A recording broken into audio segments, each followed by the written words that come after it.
చంద్రకాంత్ ఆఫీస్కి ఐశ్వర్య, ఆకాష్లు తమ లగ్జరీస్ కార్లో చేరుకున్నారు. అక్కడికి వెళ్ళగానే డయానా, పవన్లతో గొడవ మొదలైంది. ఆకాష్ ఏమాత్రం తగ్గకుండా ఇద్దరికీ ఘాటుగా సమాధానం ఇస్తున్నాడు.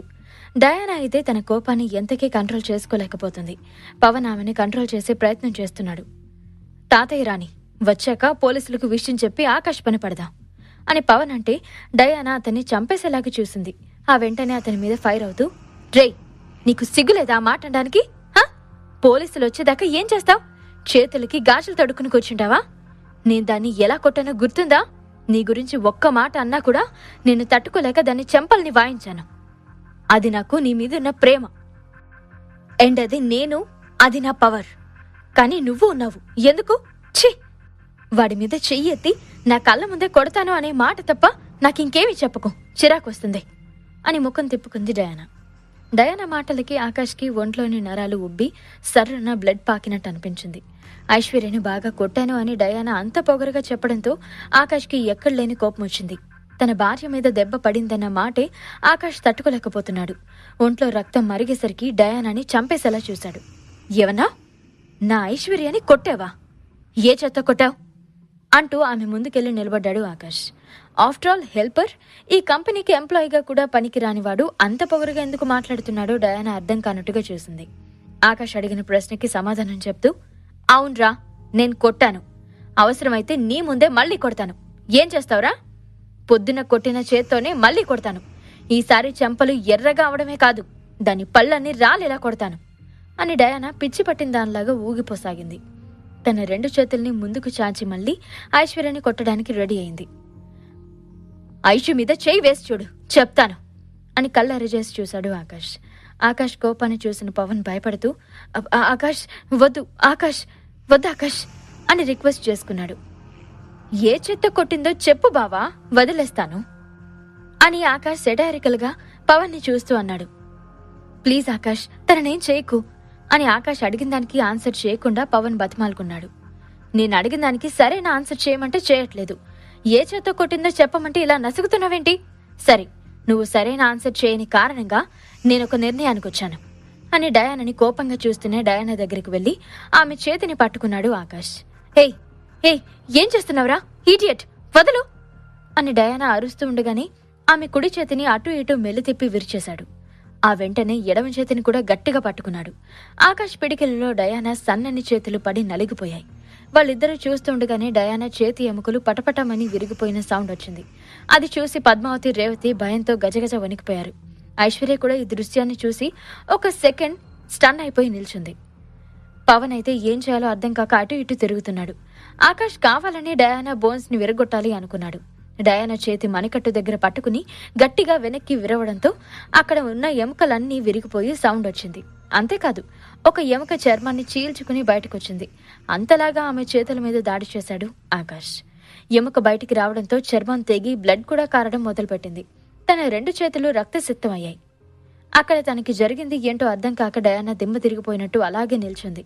తన చేతి మణికట్టు నుంచి బయటికి వచ్చిన బోన్ ని చూసి అసలు ఎలా రియాక్ట్ అవ్వాలో అర్థం కాక ఆకాష్ ని తన చేతిని మార్చి చూసింది. కళ్ళు 2 తేలేసి తన 2 చేతుల్ని చూస్తూ వణికిపోయింది. కాసేపటికి ఆ గాయం వల్ల పెయిన్ ఎక్కువ అవడంతో చెయ్యి మొత్తం తెగిపడినట్టుగా విలవిల్లాడిపోయింది. డయానా ఆ నొప్పితో గట్టిగా ఎగురుతూ కంపెనీ మొత్తం దద్దరిల్లేలా బిగ్గరగా అరవడం మొదలుపెట్టింది. డయానా కూడా ఆకాష్ తన చేతిని విరిచేస్తాడని అస్సలు ఊహించలేదు. తనకి మణికట్టు నుంచి నరాలు తెగిపోయాయా అన్నట్లు విపరీతమైన పెయిన్ వస్తుంది. ఈ పెయిన్స్ కన్నా చావడం బెటర్ అనుకునే అంత నొప్పిని డయానా భరిస్తుంది. అలా అరుస్తూనే ఇక ఆమె చేసేదేం లేక తన మోకాళ్ళ మీద కూలబడిపోయి ఆకాష్ ని వదిలేయమని వేడుకుంది. వచ్చినప్పటి నుంచి ఫైర్ బ్రాండ్ లాగా ఎగిరిన డయానా ఆకాష్ ముందు అలా మోకాళ్ళ మీద కూర్చోవడం చూసి అక్కడున్న స్టాఫ్ అంతా ఆశ్చర్యపోయారు. మెల్లగా అతని మీద చర్చ మొదలైంది. ఆకాష్ గురించి అందరూ గుసగుసలాడుకోవడం మొదలుపెట్టారు. ఆకాష్, ప్లీజ్ ఆకాష్, వదిలే అని ఒక పక్క నుంచి పవన్ అతన్ని రిక్వెస్ట్ చేస్తూనే ఉన్నాడు. పవన్ మాటలు ఆకాష్ పట్టించుకోకుండా కింద కూర్చుని అరుస్తున్న డయానాను చూసి, హౌ డేర్ యూ, నా వైఫ్ మీద చేయి చేసుకుంటావా? అమ్మాయి కాబట్టి బతికిపోయావు, లేదంటే ఇక్కడే చంపి పాతి పెట్టేవాణ్ణి అని డయానా మీద అరిచాడు. ఆకాష్, అంత పెద్ద పెద్ద మాటలు అనుకో ఆకాష్, ప్లీజ్ తనని వదిలే అని పవన్ పక్క నుండి ఇంకా అరుస్తూనే ఉన్నాడు. పవన్ ఎంతగా అరిచినా అతనికి రెస్పాన్స్ ఇవ్వలేదు ఆకాష్. మరోవైపు డయానా చేతి బోన్స్ విరిగి కింద కూలబడ్డంతో పవన్ తన దగ్గరికి వెళ్లి ఆమెను పట్టుకున్నాడు. నొప్పితో చాలాసేపు అరిచిన ఆమె ఆ వెంటనే స్పృహ తప్పి కళ్ళు మూసుకుని కింద పడిపోయింది. డయానా, నీకేమైంది? Diana, come on, get up. నీకేమవ్వదు, ప్లీజ్ లేగో. నేను వెంటనే నేను హాస్పిటల్కి తీసుకువెళ్తాను.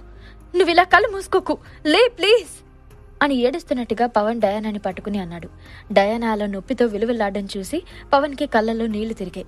ఆకాష్ మీద చెప్పలేనంత కోపం వచ్చింది. ఇదంతా చూస్తున్న పద్మావతి, రేవతిలకే కాదు, అక్కడున్న మిగతా స్టాఫ్కి కూడా ఆకాష్ ఏమీ మామూలు వ్యక్తి కాదని, చాలా పవర్ఫుల్ ఉన్న వ్యక్తి అని అర్థమైంది. నేను కొంతసేపటి వరకు ఓపికగా ఉంటాను. నా ఓపికని చేతకానితనంగా తీసుకుంటే మాత్రం ఊరుకోను. ఫలితం ఇలాగే ఉంటుంది. నేను తలుచుకుంటే కంపెనీలో అందరినీ నాశనం చేసి వెళ్ళగలను. ఐషు బాగున్నంత వరకు ఇక్కడ ఎవరైనా బాగుంటారు.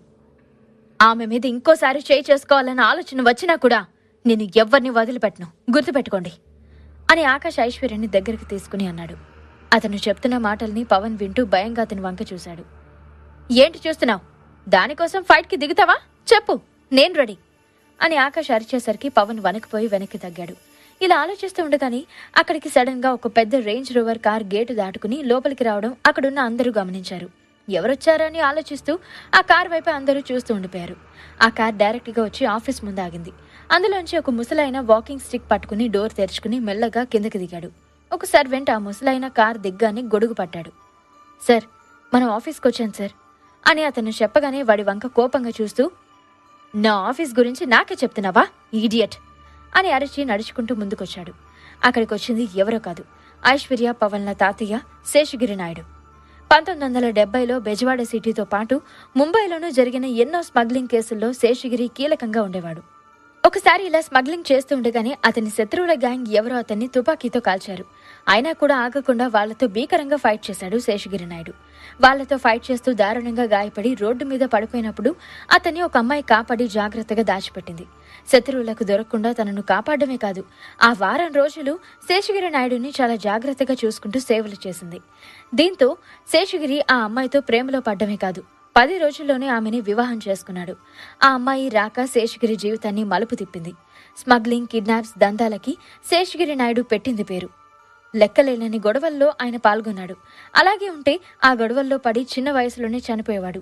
స్మగ్లింగ్ చేస్తూ ఉండగానే ఆ రోజు జరిగిన గొడవ నుంచి మెల్లగా ఆలోచించడం మొదలుపెట్టాడు.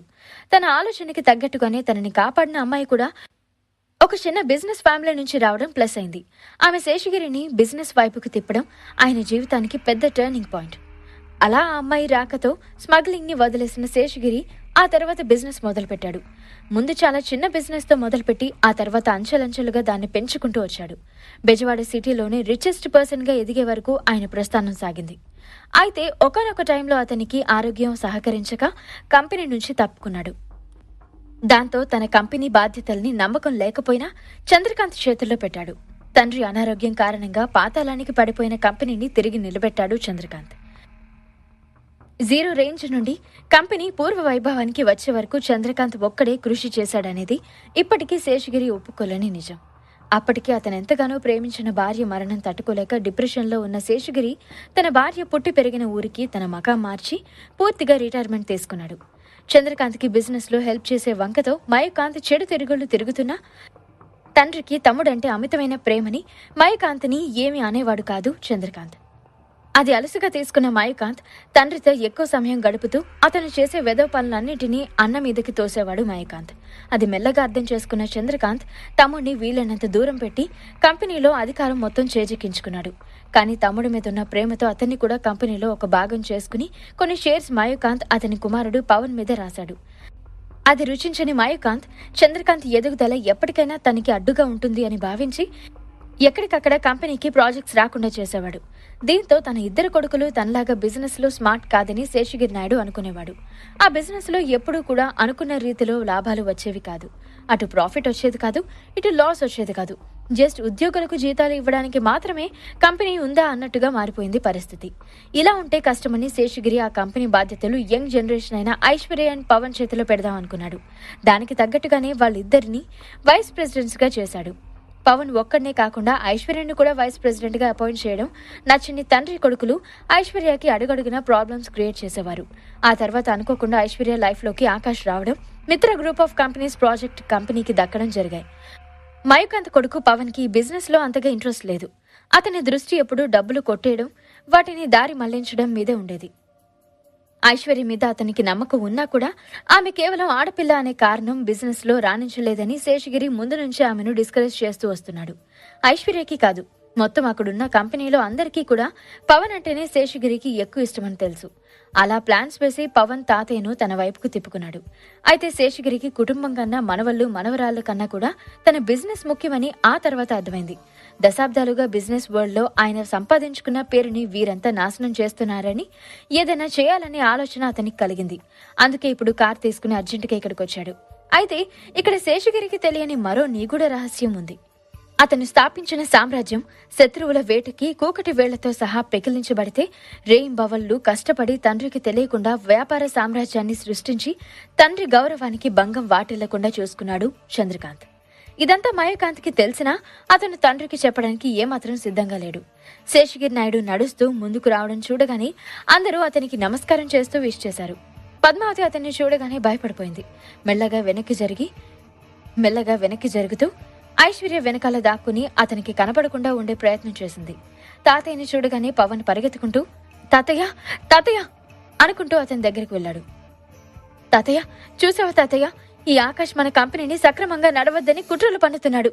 అంతేకాదు, ఎందుకిలా చేస్తున్నావని అడిగితే కొట్టడానికి వస్తున్నాడు అని ఆకాష్ మీద చాడీళ్లు చెప్పే ప్రయత్నం చేశాడు పవన్. అయితే శేషగిరి నాయుడు పవన్ మాటలు ఏమీ పట్టించుకోలేదు. పవన్ ఇంకా ఆకాష్ గురించి చెబుతూ ఉండగానే మధ్యలోనే అతని మాటలను ఆపి తన గంభీరమైన గొంతుతో ఆ ప్రదేశం అంతా దద్దరిల్లిపోయేలాగా అరుస్తూ, మోకాళ్ళ మీద కూర్చో, ఐ సెడ్ నీల్ డౌన్ అని అరిచాడు శేషగిరి. తాతయ్య, మీరేమంటున్నారు తాతయ్య అని పవన్ ఆశ్చర్యంగా అడుగుతుండగానే, మోకాళ్ళ మీద కూర్చోరా కుక్క అని గట్టిగా అరిచాడు శేషగిరి. తనకి ఎంతో ఇష్టమైన పవన్ మీదే తాతయ్యలా అరవడం ఐశ్వర్యకి చాలా షాకింగ్ గా అనిపించింది. తాతయ్య చెప్తుంది నీ చెవులకు ఎక్కలేదా? చెవులు దెబ్బయ్యా ఏంటి?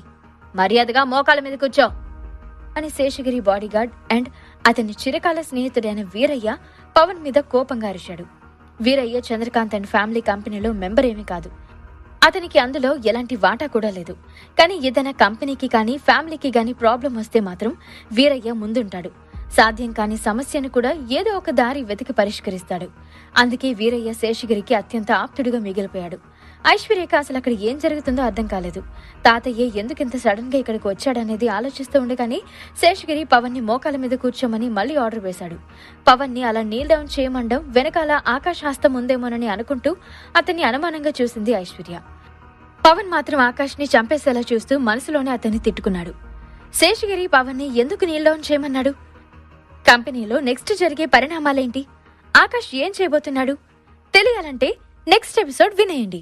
ఈ ప్రశ్నలకు సమాధానాలు తెలుసుకోవాలంటే నెక్స్ట్ ఎపిసోడ్ వినాల్సిందే. క్రింద ఇచ్చిన లింక్ ని క్లిక్ చేసి పాకెట్ ఎఫ్ఎం యాప్ ని ఇన్స్టాల్ చేసుకోండి.